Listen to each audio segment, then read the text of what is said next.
Some countries in Europe have very small populations, even though the continent is highly developed. There are a few reasons for this.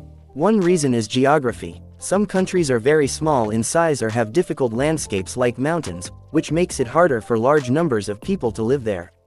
Also, certain areas with harsh climates, like very cold regions, aren't ideal for big populations. Another reason is the economy. Some countries are wealthy and developed but focus on specific industries, like finance or technology, that don't require large workforces. This means these countries may not need a big population to thrive. History also plays a role. Over time, some countries have experienced wars or political changes that reduced their populations. In some cases, people have moved away, leaving fewer residents. Social factors are important too. Many people in developed countries choose to have fewer children, and strict immigration policies can also limit population growth. As a result, even if a country is prosperous, its population might stay small. So, while Europe is rich in development, certain countries stay small in population due to a mix of geography, economy, history, and social choices. So let us now know which are those countries, where no one lives or we can say that very few people live.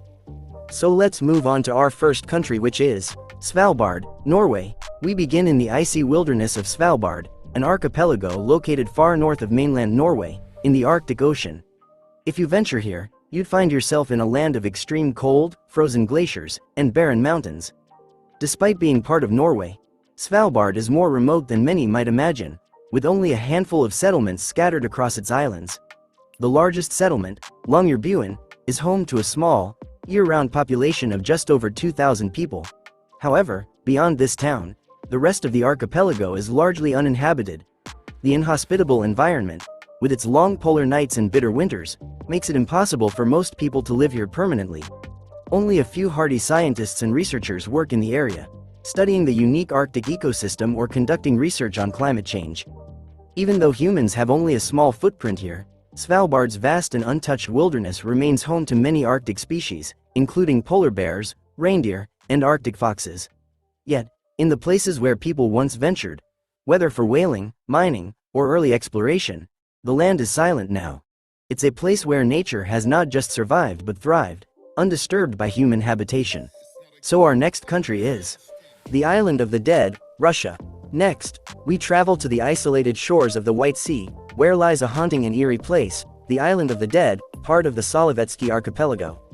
The island's name tells you everything you need to know about its past.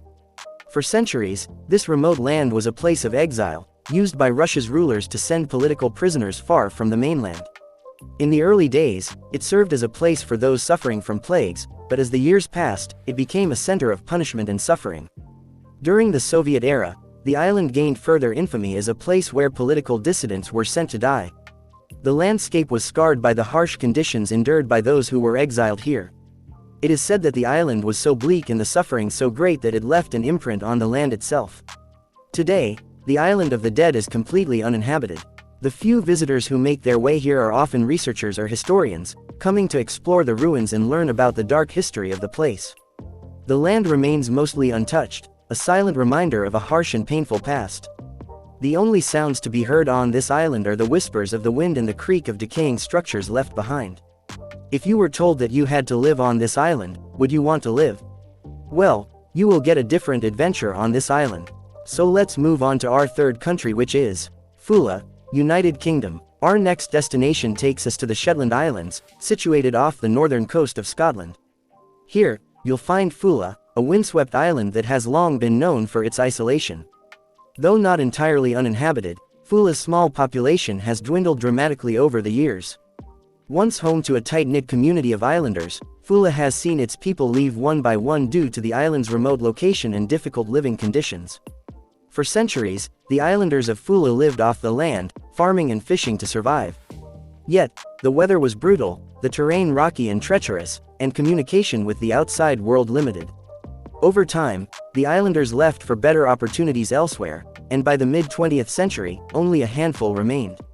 Today, Fula has no permanent residents, though it's still visited occasionally by nature enthusiasts, birdwatchers, and researchers. The island's dramatic cliffs, home to thousands of seabirds, stand as the only signs of life on the island. But for the most part, Fula remains untouched by human hands, a quiet and lonely land where only the cries of seabirds break the silence. It's a place that serves as a testament to human resilience, but also to the harshness of the environment that eventually drove people away. So our next country is Giaros, Greece. Situated in the Aegean Sea, Giaros is a Greek island that's not often mentioned in the stories of Greece's famous islands. And for good reason. Giaros was used as a place of exile, a prison for political dissidents and other undesirables during the 20th century. The conditions were harsh, and many of those exiled here lived in deplorable circumstances. This dark chapter in Greek history leaves a shadow over the island, making it a place that most would rather forget. After the closure of the prison, Giaros was abandoned. Today, the island is empty, and its history remains largely untouched. The few structures that remain, including the ruins of the prison, have slowly decayed over time. Giaros is not accessible to the public, as it has been designated a protected nature reserve.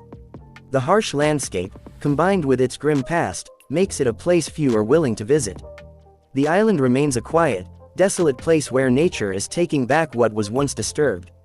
The harsh sun, rocky terrain, and lack of fresh water make it inhospitable for most. Only a few researchers and environmentalists visit the island today, but it remains uninhabited by humans, standing as a stark reminder of the pain and suffering that once took place there. Now our last country is Poveglia, Italy. Our final stop takes us to the famous, and infamous, Poveglia Island, located just off the coast of Venice, Italy. Poveglia is perhaps one of the most well-known abandoned places in Europe, largely due to its dark history. It was used as a quarantine station during the 18th century, where those afflicted with the plague were sent to die. Later, the island became home to a mental asylum. The stories of mistreatment and suffering have haunted the island for generations, earning it the name, the most haunted island in the world. Today, Poveglia is completely abandoned. The crumbling buildings, once home to the ill and the insane, are now overrun by nature. Only the occasional tourist or thrill-seeker dares to venture to the island, but access is highly restricted, and the land remains off-limits to most. Though Poveglia's past is filled with tragedy, the island is now a symbol of abandonment and decay. The island's grim history, combined with its eerie reputation, ensures that no one is likely to settle there again. And so, Poveglia remains a ghostly reminder of how quickly a place can go from thriving to forgotten, a land where no one lives, yet the memories linger on. And today this place has become completely silent, as if an ascetic is absorbed in his penance. As we've seen, these 5 places, Svalbard, the island of the dead, Fula, Giaros, and Poveglia, represent the extremes of Europe's forgotten lands. From the frozen tundra of the Arctic to islands drenched in history and mystery, each of these places tells a story of human presence, struggle, and abandonment. Though no one lives in these places today, their stories are far from over. They stand as silent witnesses to the passage of time, and in their emptiness, they remind us of the impermanence of human life and the power of nature to reclaim what we leave behind. So this was today's video. If you have something to say, then do say it in the comments, and if you liked this video, then subscribe to the channel. I will keep bringing such videos in future also.